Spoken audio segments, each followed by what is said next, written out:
معیار زندگی، وقار، عزت، شہرت سب کچھ ختم ہو جاتا ہے، ذلت کے گڑھے میں چلے جاتے ہیں۔ تو سوال یہ پیدا ہوتا ہے کہ اس کی وجوہات کیا ہیں؟ کیوں ایسا ہوتا ہے کہ قوموں کو زوال آ جاتا ہے، قوم جو ہے وہ تباہ و بربادی کی دہانے پہ کھڑی ہو جاتی ہے؟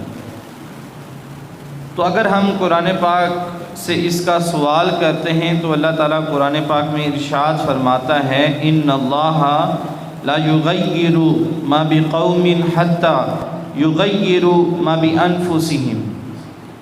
بے شک کہ اللہ کسی قوم سے اپنی نعمت نہیں بدلتا جب تک وہ خود اپنی حالت نہ بدل دیں۔ تو اس پر مفسرین کیا لکھتے ہیں؟ ایک تو ہمیں اس سے ایک قانون اور قاعدہ ملتا ہے کہ اللہ پاک اس قوم کو کبھی بھی ذلیل اور رسوا نہیں کرتا جب تک کہ وہ قوم خود اپنی حالت بدل نہ لے۔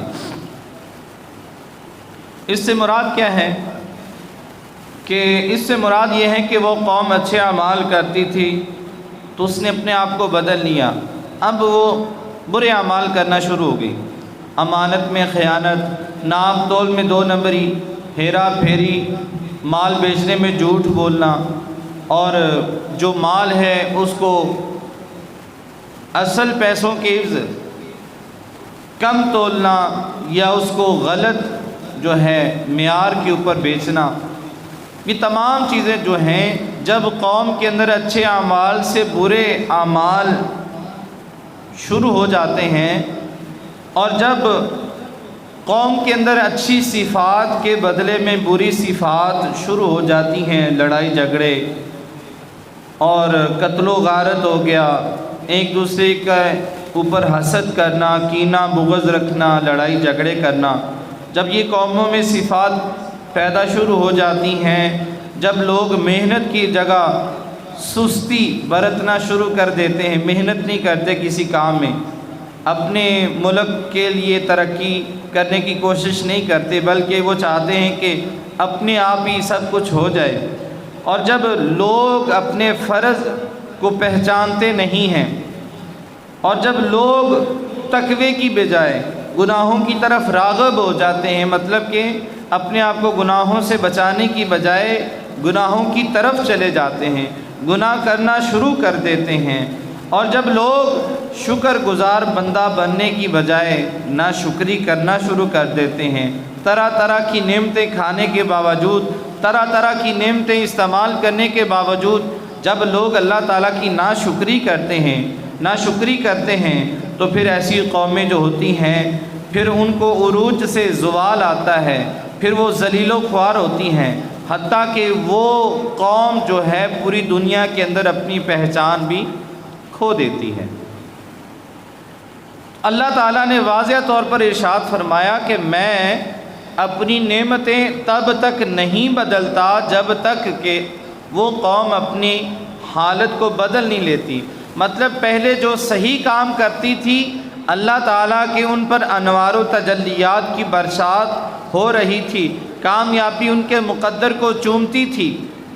اور اللہ تعالیٰ ان پر اپنی طرح طرح کی نعمتیں نازل فرما رہا تھا۔ کیوں فرما رہا تھا؟ کہ وہ قوم جو تھی ناشکری نہیں کر رہی تھی بلکہ نعمت کو پا کر اللہ کا شکر کرتی تھی، اچھے اعمال کرتی تھی، غریبوں کا احساس کرتی تھی، بے سہاروں کا سہارا بنتی تھی، اور گناہوں سے بچ کر اچھے اعمال کرنے والی وہ قوم بنتی تھی۔ جب تک قوم نے اپنی حالت کو نہیں بدلا تو اللہ تعالیٰ نے ان پر اپنی نعمتوں کو نہیں بدلا، اور جب اس قوم نے اپنی حالت کو بدل دیا، اچھائی کی جگہ برائی کو پکڑ لیا، تو پھر اللہ تعالیٰ نے بھی اپنی نعمتوں کو بدل کر ان کو ذلیل و رسوا کر دیا۔ تو یہ ہمیں قرآن پاک میں اللہ تعالیٰ ارشاد فرماتا ہے۔ آگے اگر ہم تاریخ اٹھاتے ہیں تو ہمیں یہ واضح نظر آتا ہے کہ اس سرزمین پر ہزاروں ایسی قومیں ہیں جو تباہ و برباد ہوئیں، جن کا ایک نام تھا، ان کے اوپر عروج تھا، ان کے پاس طاقت تھی، ان کے پاس مال و زر تھا، مگر پھر ان کے اوپر ذلت اور رسوائی کا ڈیرا کیسے آیا؟ کیا وجہ تھی وہ؟ تو اگر ہم تاریخ کو اٹھاتے ہیں تو ہم دیکھتے ہیں کہ قومیں آج جو تھی بڑی طاقتور تھی، بڑی مضبوط تھی، اللہ تعالیٰ نے ان کو مال دیا تھا، مال و زر دیا تھا، دولت دی، عزت دی، شہرت دی، اللہ تعالیٰ نے اپنی طرح طرح کی نعمتوں سے ان کو مالا مال کیا تھا۔ اتنے طاقتور تھے وہ قومیں عاد والے کہ وہ اپنے ہاتھوں سے پتھر کو توڑ لیا کرتے تھے۔ اس سے آپ اندازہ کر سکتے ہیں کہ ایسی قوم کی حالت کیا ہوگی۔ اللہ تعالیٰ نے قوم عاد کو بڑا مال و اسباب دیا، مگر جب اپنا نبی ان کی طرف مبعوث کیا تو انہوں نے پھر ہٹ درمی کی، اللہ کی نعمتوں کی ناشکری کی، اپنے اوپر غرور اور تکبر اس میں مبتلا ہو گئے، اللہ اور اس کے حبیب صلی اللہ علیہ وآلہ وسلم کی نافرمانی کرنا شروع کر دی، تمام گناہوں کے جو معاملات تھے وہ کرنے شروع کر دیے۔ تو پھر اللہ تعالیٰ نے ایسی قوم کو عبرت کا نشان بنا دیا قیامت تک۔ اللہ تعالیٰ نے ان پر ایسی آندھی چلائی، ایسی آندھی چلائی کہ 6-7 دن تک وہ آندھی چلتی رہی، رات کو بھی چلتی اور دن کو بھی چلتی۔ اس قوم کے اتنے قد تھے کہ 100 فٹ کے وہ لمبے قد والے لوگ تھے، اور پھر جب وہ آندھی ختم ہوئی تو ان میں سے ایک بھی ایسا نہیں بچا تھا جس نے سرکشی کی ہو اور اللہ تعالیٰ نے اس کو عبرت کا نشان نہ بنایا ہو۔ پھر وہ اس طرح پڑے ہوئے تھے کہ جس طرح لمبے لمبے درخت کاٹ کر زمین پر پڑے ہوتے ہیں، اللہ تعالیٰ نے ان کو عبرت کا نشان بنا دیا۔ پہلے ان پر اللہ تعالیٰ کی نعمتوں کی بھرمار تھی، مگر جب انہوں نے ناشکری کی، جب نیکیوں سے منہ پھیر کر انہوں نے گناہ کرنے شروع کر دیے، اللہ کی نافرمانی کرنا شروع کر دی، شکر کی بجائے ناشکری کرنا شروع کر دی، تو پھر اللہ تعالیٰ نے ان کو ذلت اور رسوائی کا سامنا کرایا، اور وہ عبرت کا نشان بن کے قیامت تک آنے والے لوگوں کے لیے۔ پھر قوم سمود کی بات کریں، بڑے فنکار تھے، بڑا ہنر تھا، پتھروں کو تراش کر، پہاڑوں کو تراش کر وہ اپنے گھر بنایا کرتے تھے۔ اللہ تعالیٰ نے ان کو بھی مال دیا، دولت دی، عزت دی، شہرت دی، لہلہاتے ہوئے سرسبز و شاداب کھیت اور باغات دیے، طرح طرح کا اناج عطا کیا، مگر یہ بھی قوم جو تھی سرکش نکلی۔ جب اللہ کا نبی ان کی طرف مبعوث ہوتا ہے اور اللہ تعالیٰ کے نبی نے ان کو ہدایت کی طرف بلایا، تو انہوں نے بھی ہٹ درمی، ضد کو اپنایا، اور اللہ کے نبی اس کا انکار کر دیا۔ اللہ اور اس کے حبیب علیہ الصلوۃ والسلام کے جو فرامین تھے ان سے منہ کو موڑ لیا، تو پھر اللہ تعالیٰ نے ان کو بھی عبرت کا نشان بنا دیا۔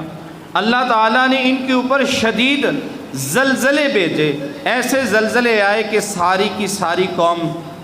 غرق ہو گئی، تباہ و برباد ہو گئی، اور قیامت تک آنے والے لوگوں کے لیے عبرت کا نشان بن گئی۔ زلزلے آئے کس وجہ سے؟ نافرمانی ہونے کی وجہ سے، اور ان زلزلوں کے اندر ان کے مال و زر، ان کا رہن سہن، ان کی ہر چیز جو تھی وہ غرق کر دی گئی۔ کس وجہ سے؟ کہ وہ سرکش نکلے، اللہ تعالیٰ کے نافرمان نکلے، ہٹ درمی لوگ۔ ان کو واعظ و نصیحت اللہ کے نبی کرتے تھے، مگر آگے سے وہ اپنے کان لپیٹ کر سنتے ہی نہیں تھے، اور کہا کرتے تھے کہ لے آؤ، اگر کوئی عذاب آتا ہے تو لے آؤ، اور جب عذاب آیا تو پھر ان کو سنبھلنے کا موقع نہیں مل سکا۔ یہ قرآن کہتا ہے اور یہ اللہ تعالیٰ فرما رہا ہے۔ پھر آپ نے شداد کا سنا ہوگا، شداد بادشاہ تھا، نمرود بادشاہ تھا، فرعون بادشاح تھا۔ شداد نے اپنی جنت کو بنایا، جنت کے بارے میں جب اسے پتہ چلا کہ جنت ایسی ہے، سونے چاندی کے وہاں پہ محلات ہوں گے، اس میں حوریں ہوں گی، اس میں نہریں بہیں گی دودھ کی، شراب کی اور شہد کی، تو اس نے بھی اپنی مصنوعی ایک جنت بنائی، مگر جب وہ اس میں داخل ہونے کے لیے گیا تو اللہ تعالیٰ نے رستے میں اس کو پکڑ لیا، اس کو بھی عبرت کا نشان بنا دیا۔ نمرود کو دیکھیں، اللہ تعالیٰ نے اس کو بھی اقتدار دیا، بادشاہت دی، تخت و تاج دیا، عزت دی، ہر چیز سے نوازا، مگر اس نمرود بادشاہ نے، فرعون بادشاہ نے آگے سے بجائے کہ اللہ تعالیٰ کا شکر گزار بندہ بننے کے، اپنے آپ کو خدا سمجھنا شروع کر دیا، غرور اور تکبر کے گھمنڈ میں رہنا شروع کر دیا، تو پھر اللہ تعالیٰ نے جب دیکھا کہ یہ میرے جو بندے ہیں انہوں نے سرکشی کی ہے، میری نافرمانی کی ہے، تو اللہ تعالیٰ نے ان کو سمجھانے کے لیے اپنے نبی بھی بھیجے کہ جاؤ ان کو سمجھاؤ کہ یہ اقتدار میرا ہے، یہ حقیقت میں بادشاہت میری ہے، یہ جو میں نے تمہیں عزت دی ہے، جو تمہیں شہرت دی ہے، یہ جو تمہیں مال و زر دیا ہے، یہ حقیقت میں اللہ ہی کا ہے، تمہارا تو کچھ بھی نہیں ہے۔ مگر جب بندہ بدحواس ہو جاتا ہے تو پھر وہ کسی کی نہیں سنتا۔ اللہ کے نبی موسیٰ علیہ السلام، حضرت ابراہیم علیہ السلام نمرود اور فرعون کو سمجھاتے رہے، مگر بجائے وہ سمجھنے کے، بجائے کہ وہ رجوع کرنے کے، انہوں نے الٹا ان کو مارنے کی دھمکی دی، بلکہ قتل کرنے کی کوشش بھی کی۔ مگر اللہ تعالیٰ نے اپنے بندوں کو محفوظ کیا اور نمرود کو، شداد کو اور فرعون کو تا قیامت عبرت کا نشان بنا دیا، تا قیامت عبرت کا نشان بنا دیا۔ یہ جو لوگوں کو ترقی ملتی ہے قوموں کو، یہ ہمیشہ نہیں ہے، اور نہ ہی یہ ترقی مال و زر کی وجہ سے ملتی ہے۔ یہ جو عروج ملتا ہے یہ سدا بہار بھی نہیں رہتا۔ آپ دیکھیں حضرت اسماعیل علیہ السلام، آپ ان کی تاریخ اٹھائیں تو آپ کو نظر آئے گا کہ مکہ کی جو سرزمین ہے وہاں پر حضرت اسماعیل علیہ السلام کی آل اولاد ہے۔ یہ جو مشرکین مکہ تھے، یہ ان کا اگر آپ سلسلہ نسب دیکھیں گے تو یہ حضرت اسماعیل علیہ السلام کے ساتھ ان کا ملے گا۔ آقا علیہ الصلوۃ والسلام کا بھی سلسلہ نسب حضرت اسماعیل علیہ السلام کے اولاد میں سے چلتا آ رہا ہے۔ تو مکہ کے جو کافر تھے وہ کن کی اولاد تھی؟ حضرت اسماعیل علیہ السلام کی۔ اللہ تعالیٰ نے ان کو عزت اور شہرت سے نوازا، اس سرزمین کو پوری دنیا کے اندر عزت سے دیکھا جاتا ہے۔ خانہ کعبہ ان کے پاس تھا اور انہوں نے وہاں پر کیا کیا؟ شرک کیا، وہاں پہ شرک کیا۔ وہاں پہ اللہ تعالیٰ نے مکہ کی وہ سرزمین تھی کہ پوری دنیا کے اندر ہر ملک وہاں پر تجارت کرنے کے لیے آتا تھا، ان کے لیے تجارت کے راستے ہموار کیے۔ یہاں پر کوئی سبزی، کوئی اناج، کوئی پھل نہیں ہوتا تھا، تو اللہ تعالیٰ نے یہاں پر تمام نعمتیں وافر مقدار میں ان کو عطا کی۔ ان کے پاس وافر مقدار میں اناج تھا، وافر مقدار میں پھل تھے، ہر قسم کی اللہ تعالیٰ نے مکہ والوں کو نعمت سے سرفراز کیا۔ مگر جب اپنا محبوب بھیجا ان کے درمیان میں، اور اللہ کے حبیب صلی اللہ علیہ وآلہ وسلم نے ان کو واضح و نصیحت کی، پہلے وہ آپ کو صادق امین کہتے تھے، پھر وہ آپ کی جان کے دشمن ہو گئے، اور پھر اللہ تعالیٰ نے ان کا گمان، ان کا غرور اور تکبر خاک میں ملایا۔ بدر کا وہ مقام تھا جب یہ تمام مشرکین مکہ جو تھے نبی پاک صلی اللہ علیہ وآلہ وسلم کے سامنے جنگ کے لیے آتے ہیں، تو اللہ تعالیٰ ان کو ایسا ذلیل و خوار کرتا ہے کہ ابو جہل جو بڑا سردار بنتا تھا، ایک چھوٹے سے 2 شہزادے تھے، ان کے ہاتھوں اس کو قتل کروا دیا۔ اور بڑے بڑے جو سورما تھے، اپنے آپ میں بڑے بنے پھرتے تھے، جو کہتے تھے کہ یہ 313 مسلمانوں کو آج صفحہ 80 سے مٹا دیں گے، تو اللہ تعالیٰ نے ان کو عبرت کا نشان بنایا۔ حقیقی مدد تو اللہ تعالیٰ کی تھی، تو اللہ تعالیٰ نے قیامت تک ان کو عبرت کا نشان بنا دیا۔ مٹ گئے، وہ ختم ہو گئے۔ تو جنہوں نے غرور کیا، جنہوں نے تکبر کیا، جنہوں نے ہٹ درمی کو نہیں چھوڑا، جنہوں نے اللہ اور اس کے حبیب علیہ الصلوۃ والسلام کے فرامین کو دل و جان سے قبول نہیں کیا، مخالفت کی، شریعت کی دھجیاں اڑائیں، تو پھر اللہ تعالیٰ نے ایسی قوموں کو برباد کیا، ذلیل و خوار کیا اور عبرت کا نشان بنا دیا۔ قوم سبا کا نام آپ نے سنا ہوگا، قرآن اس چیز کا چشمدید گواہ ہے۔ قوم سبا جو تھی حضرت ہود علیہ السلام کی خاندان سے تھی۔ آپ دیکھیں